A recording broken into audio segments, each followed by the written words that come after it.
Mary, this time of year, I know all the hotels are full in Galway, but it's unusual to have the sanctuary full, or is it?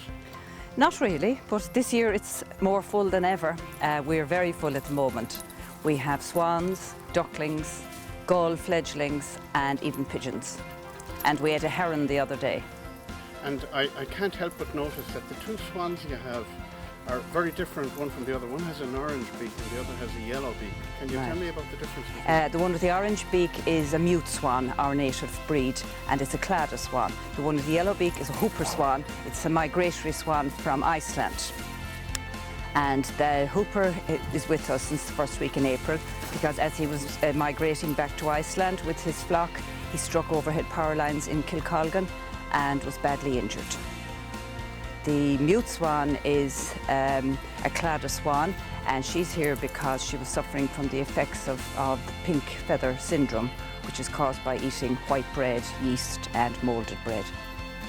Okay, and I know it's a recurring theme with you, but tell us about people feeding these animals bread.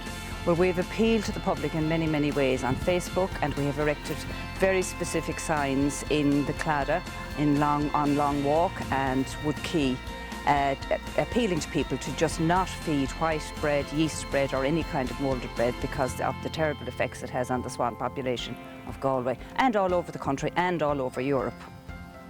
Okay, tell us about the other animals you have here. The two gulls are interesting. They're fledgling gulls.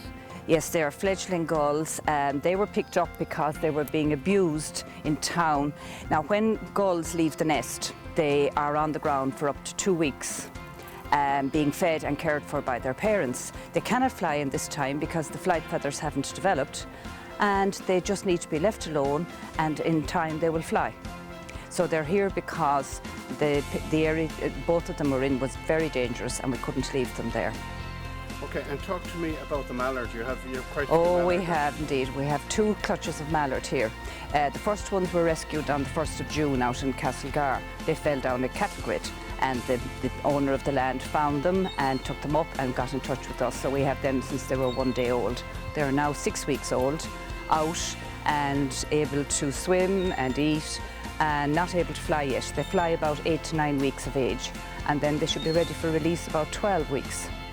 So the others are only 4 weeks old. They're just out.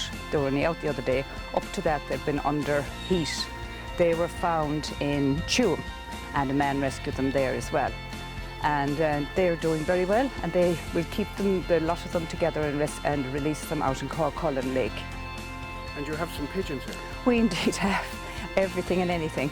These pigeons, they've had broken legs, they're on the mend, they're practically better at this stage.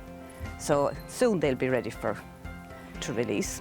They're feral pigeons now. Okay. Yeah. Mary, all of these animals surely have different diets. How do you feed them? Well, the swans and the ducks are fed on poultry pellets, flaked maize and lots of chopped greens, as in lettuce and broccoli. The gulls are meat and fish eaters mainly, if they can get it. They're omni-eaters, they eat everything, but we're very lucky that Ali's fish shop in Barna supplies us with fish scraps, and that keeps them going, and we also supplement their diet with calcium as they need that for their growth as they grow very fast. The ducklings also need calcium when they're from 2 weeks of age until they're about 6 weeks of age, as that is the fastest growing spurt they have. So we give them calcium tablets crushed in their food. Well, that's an expensive proposition, I would imagine. How do you fund it? Well, the way we fund it is Galway City Council gives us an annual grant of 2,000 per annum, for which we are very pleased. That's for the last 4 or 5 years. The Department of Agriculture is also giving us a grant, and they increased it last year to 3,000, which was wonderful. My brother Liam is our patron, and he helps us financially, and myself and the other members in the group also put money into it. 9,000 to 10,000 a year runs our charity, and we have to keep the vehicle on the road. We have to pay insurance here for the pen and the container. We have very big veterinary costs. Sometimes there's surgery involved, and we have feeding costs and bedding and electricity and phone bills and you name it. So we get a nod donation. We would like to get a lot more. We have a good Facebook page with a PayPal facility on it. And if anybody would like to give us a donation, we'd be delighted.